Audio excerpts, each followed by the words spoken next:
আসসালামু আলাইকুম। কেমন আছেন সবাই? আশা করি সবাই ভালো আছেন। আজকের দিনটা অনেক ইন্টারেস্টিং ছিল। আমার দুই ভাগ্নির একই দিনে বিয়ে। আসলে তাদের জন্ম একই দিনে, আর সে কারণে দুলাভাইয়ের শখ ছিল জন্ম যেহেতু একদিনে হয়েছে, বিয়েও একদিনই হবে। সে লক্ষ্যেই তাদের একদিনে বিয়ের আয়োজন করা হয়েছে। আর বিয়ে বাড়িতে ছোট ছোট কিছু দুষ্টামি আমি খুবই এনজয় করি।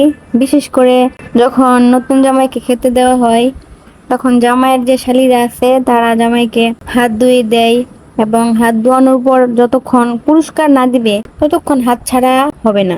বিয়ে বাড়িতে আসলে এই দুষ্টামিগুলো অনেকই ভালো লাগে। আমি যখন ছোট ছিলাম তখন নতুন জামাইয়ের জুতা লুকায় রাখতাম। যতক্ষণ না টাকা পয়সা দিত ততক্ষণ জুতা বের করে দিতাম না। যাই হোক, সব মিলিয়ে অনেক মজা করলাম, অনেক এনজয় করলাম। আপনারা আত্মীয় স্বজনদের বিয়ের মধ্যে কিরকম মজা করেন, কিরকম এনজয় করেন অবশ্যই কমেন্টে জানাবেন।